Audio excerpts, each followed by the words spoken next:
For Eve, it was an apple. For me, it's a cake. For both of us, it results in separation from God, from our loved ones, from ourselves. Eve saw that apple and the contentment that she felt, that wholeness in her soul, the joy that came from walking with God in the garden, was replaced by a new feeling. A feeling of, this must be better than what I have. I need more. I want more. I have to have more. And so she took that first bite, realized she was naked, realized she was separate from her Creator, and would now spend a lifetime trying to repair that hole that had been opened in her heart. I too, like Eve, look to so many other things that I think will give me life. I look to others, not in a healthy soul-building relationship kind of way, but to make myself feel better. I rely on the affirmation and approval of others instead of my own God-given gifts to guide me. I look to TV and to social media to numb myself from the apathy and the discontentment that I feel. And more than anything else, I look to sugar to fill that void in my soul. I'm currently working with an addiction specialist to help me put into words this cycle that I have been on since I was 6 years old, of binging and restriction and disease and what it's done to me. And although it feels kind of odd to say, I am an addict, and my drug of choice is sugar. It may not be killing me as quickly as heroin would, and it is definitely more socially acceptable, but it is still ruining my mind and my body and my soul. I suffer from so many things because of this drive to numb, to feel a quick dose of pleasure. If only for a moment, it makes it feel like everything fades away.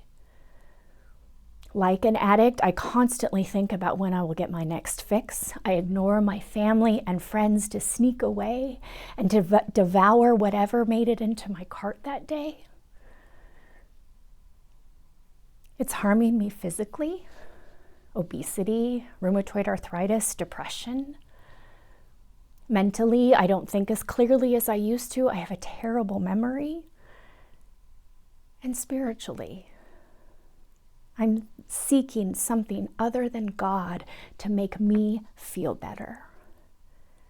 Yes, for lack of a better word, I am an addict.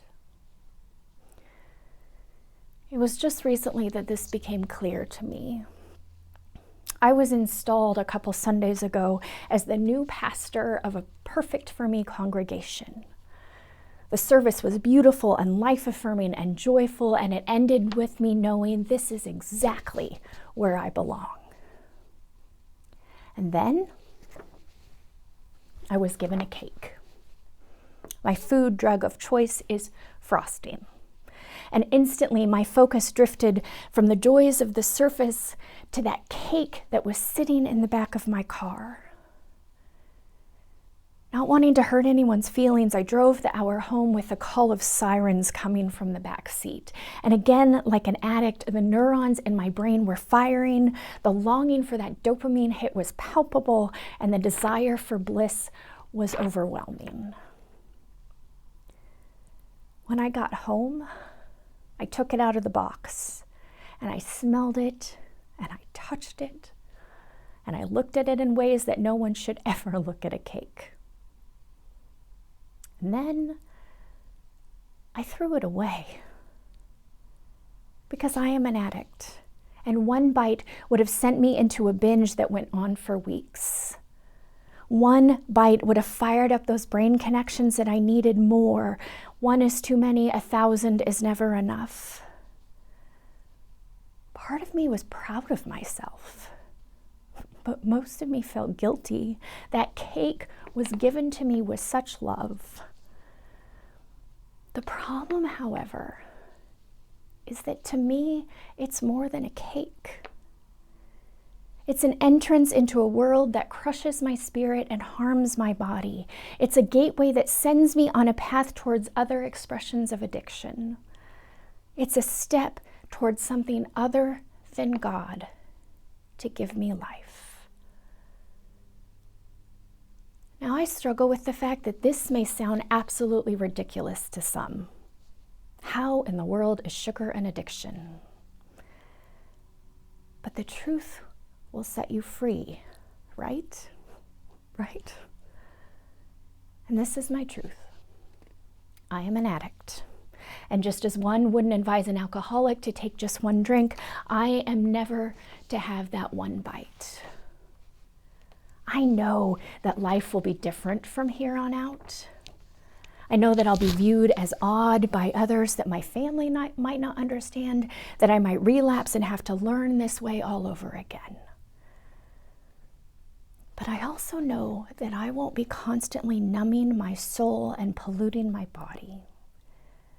I know that each day is a day to recognize the gifts that God has given me and to share those gifts with the world. I know that this makes me free. So instead of looking to a cake to bring me joy, I look to the one who created me, who blesses me, who clothes me, equips me, and calls me out of the garden to live a life full of peace, contentment, and pure, unadulterated joy.